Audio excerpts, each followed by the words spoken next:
buenos días. Agradezco la invitación en nombre de la UBA a participar del Plan Federal Estratégico de Transporte y también por la cálida recepción que nos están dando aquí en Ushuaia. Voy a ser lo más breve posible en comentarles esta tarea que se nos ha encomendado, que tiene que ver con los planes sectoriales, relevarlos, analizarlos y de alguna manera dar un parecer. Y la verdad está siendo un trabajo muy interesante, si bien por supuesto todos los sectores que vemos, que son como una docena, tienen sus asimetrías, pero ha habido sobre todo en los últimos años una voluntad de planificación muy importante. Y ahí van a ver que el PET, el Plan Estratégico Territorial, se vincula con buena parte de los planes. Y acá vamos a la base conceptual, que retomo los conceptos de mi predecesor, ¿no? Y conversaba hace poco con la subsecretaria, la arquitecta Graciela Oporto, que el Plan Estratégico Territorial del PET debería ser como la madre de los otros planes, y en particular para nuestro sector del transporte, la planificación del transporte y la planificación territorial están intrínsecamente unidas. Y de eso se trata, porque habitualmente no se tiene esta visión. Bueno, vamos a repasar muy rápidamente algunas consideraciones sobre estos paquetitos que hemos armado sobre cada uno de los planes.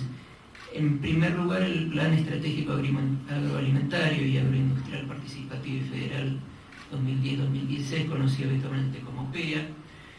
Es uno de los planes que más desarrollo tiene, e incluso proyecciones.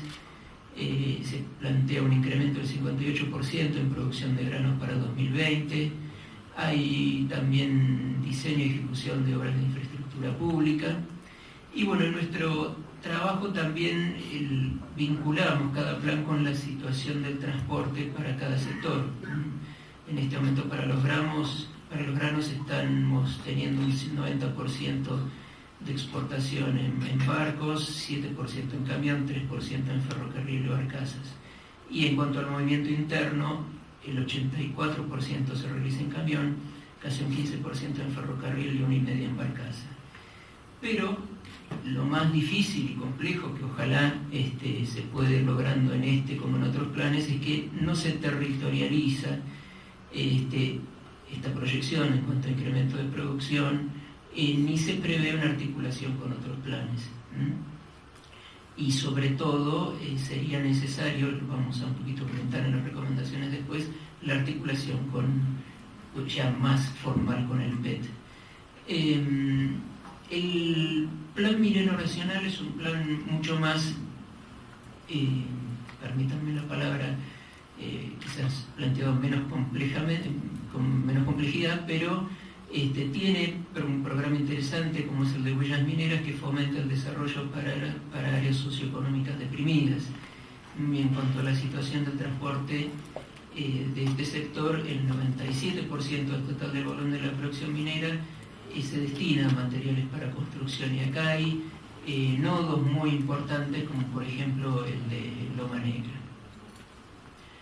El Plan Estratégico Industrial, el PEI, también tiene previsiones, está bastante desarrollado, se concentra en 11 cadenas productivas y aspira a aplicar la producción industrial para el año 2020. Acá, en cuanto al transporte, la prevalencia de la red vial se impone por sobre el ferrocarril, y esta es una tendencia justamente que desde la planificación aspiramos a ir revirtiendo.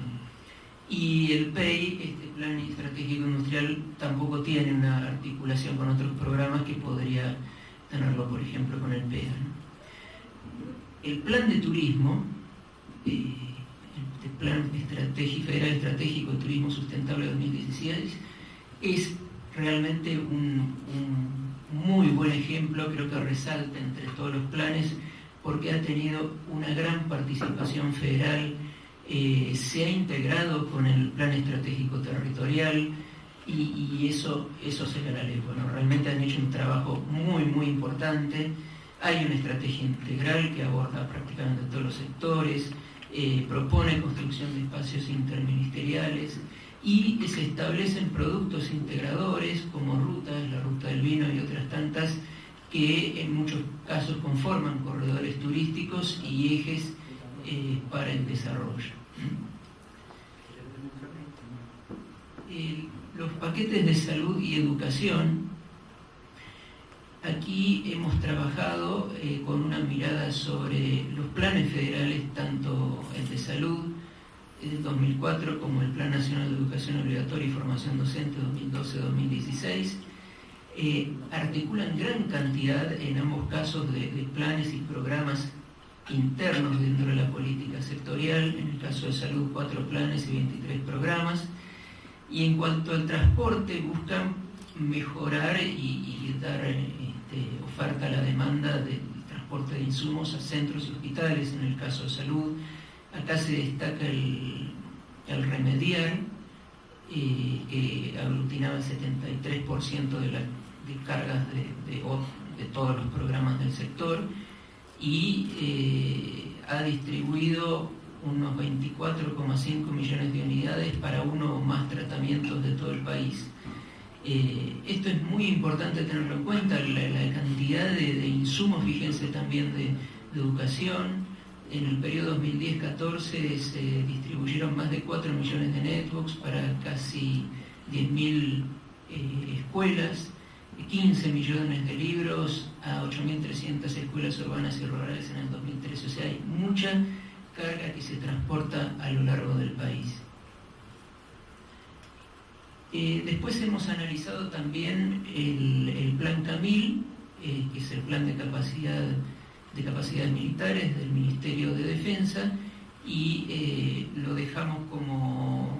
hay mucha información clasificada que no hemos tenido acceso, pero a futuro se puede también trabajar en el marco del Consejo de Defensa Nacional si hubiera algún interés particular para desarrollar en el marco del PFETRA. Con respecto al Plan Espacial 2010-2015 de la CONADE, aquí es importante que ellos trabajan con ciclos de información y esto sería muy importante como insumo para el PFETRA, para ya una vez que esté en marcha la actualización de datos e información a través del ciclo quinto, que nos va a dar información para planificación territorial, urbana y regional, y también información sobre transporte. El plan de ciencia y tecnología, ahí hay 6 sectores que se han priorizado para la ciencia y tecnología y lamentablemente no mencionan el transporte, pero también se puede recomendar que como séptimo lo puedan integrar. El Plan Energético Nacional plantea una serie de obras que se focalizan sobre centrales hidroeléctricas, centrales térmicas, la construcción de la central nuclear Kirchner, represas binacionales y explotación y puesta en valor de hidrocarburos convencionales y no convencionales. Y en cuanto a la situación del transporte, se genera una demanda, pero se canaliza a través de los ductos propios del sector. Y en principio no sería tan relevante desde la planificación del transporte de los modos tradicionales. En cuanto al sector de ambiente y desarrollo sustentable, no hay un plan integral propio del sector, pero hemos identificado el programa de residuos sólidos, los GIRSU, y el programa de control de emisiones sobre fuentes móviles que tienen vinculación con el transporte y son realmente, en el marco de una estrategia de sostenibilidad para el sector, muy importante que se trabaje con todos ellos. Y finalmente el PET, que como dije tiene esta gran importancia, y nada más repasar un segundo su aspiración de ser integrado, equilibrado, sustentable y socialmente justo. y con dos caballitos de batalla, por decirlo de alguna manera, que son el arraigo demográfico asociado al progreso económico y el acceso a bienes y servicios básicos asociado a la calidad de vida. Estamos en tiempo próximo a terminar. Ambos, o sea, el arraigo demográfico y el acceso a bienes y servicios básicos, operan con estas acciones de integración, equilibrio y jerarquización. Y el transporte es condición y medio para todos ellas. O sea, el link, la vinculación entre el PFETRA y el PET realmente es y va a ser sumamente importante. A su vez, hay dos programas que no me voy a extender, solamente se los comento, que son el PAU, el Programa Argentina Urbana, con previsiones para el plan y demandas y atención que tienen que ver con el transporte, y el PAR, el Programa Argentina Rural, que han trabajado bastante en cuanto a las demandas de transporte que pueda generar esta planificación estratégica territorial. Y finalmente, algo adicional que estamos trabajando, pero nosotros tuvimos la encomienda de la Dirección Nacional de ver todos estos planes a partir de, como dijo Rubén Guillén, el transporte de cargas, el transporte interurbano de pasajeros y el transporte urbano. Y nos surgió la inquietud, que sí está avanzado para el transporte de cargas, de poder aportar una red conceptual de transporte interurbano de pasajeros. Y ahí nos apoyamos mucho en el PET a través de su jerarquización de nodos. A partir de ahí empezamos a trabajar una vinculación de estas interrelaciones funcionales entre esos nodos y, por ejemplo, por supuesto, la cuestión fundamental de la integración territorial y la conectividad, y acá para la concreción de este tramo periférico, pero no por ello no importante, sino sumamente primordial para nuestro país, de la concreción de la Ley 26776. Y aquí también de vuelta, ¿no? Lo que dije al principio, desde lo que podríamos decir nosotros es no perder de vista la integración entre el planeamiento del transporte y la planificación de los usos del suelo, y a su vez dentro del sector la integración intermodal. Si bien es muy importante, como se comenzó con el desarrollo de un buen estudio del modo más importante y el protagonista del corredor, pero también que se estudie cómo va a interactuar dentro del corredor otros modos en el marco de una visión sistémica y orgánica de este avance en la conectividad territorial del país.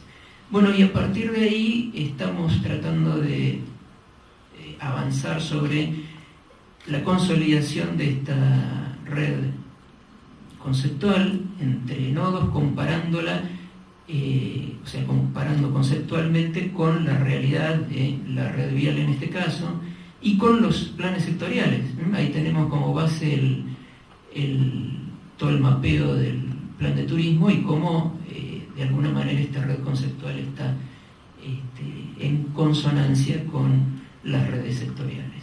Bueno, así esperamos tener en los próximos meses un desarrollo más consolidado de esta red. Así que bueno, muchísimas gracias y buenos días.